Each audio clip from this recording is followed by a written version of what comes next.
Hi, my name is Michael Linfinger.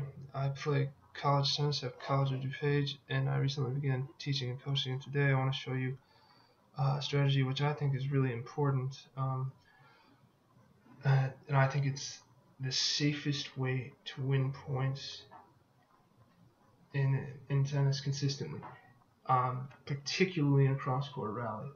And so, what do I mean by safe?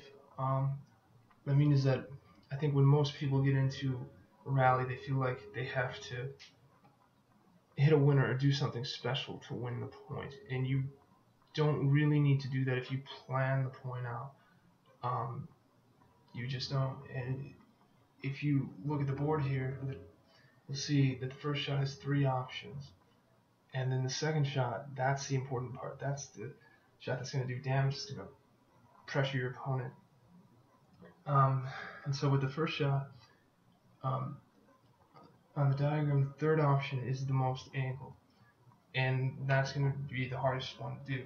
It's going to require more spin, and the second one is going to be a little bit less angled, require a little bit less spin than the first option. That's the easiest one, obviously, relatively in the middle of the court, but still in that direction. And then the second shot is going to be in that direction, just with way more pace and more authority, and hopefully you'll pull your opponent off the court and pressure them. And when it's that way, and even if you don't get an easy overhead or an easy volley, which you might after that second shot, even if you have to hit 2 or 3 more shots, you'll be pressuring the opponent, and that's the goal, to win points by pressuring the opponent, pulling them off the court, creating space.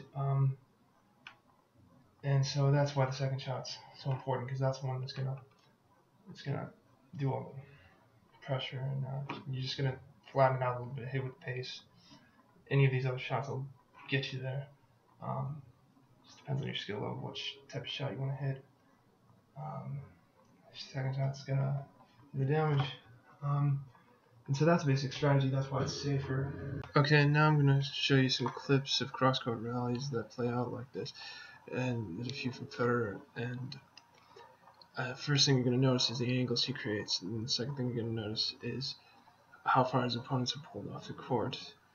And then, the third thing you're gonna notice is particularly good example in this next point Safin wins, is that the first shot he hits is not that difficult a shot. It's a backhand cross court, and then he comes in behind it and gets a volley like I described in the diagram.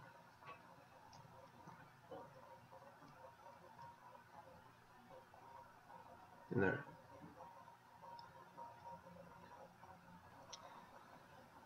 And that's the goal, to pressure the opponent. And now I'm going to show you a clip of Roger Federer against Marat Safin in 2005 Australian Open. This is a really great example of this.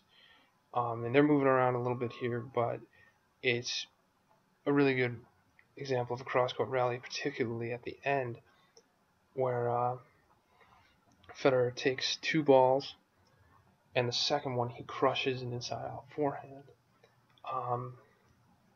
And Marat Safin is completely off the court. And there it is. And now I'm going to go into a little more detail.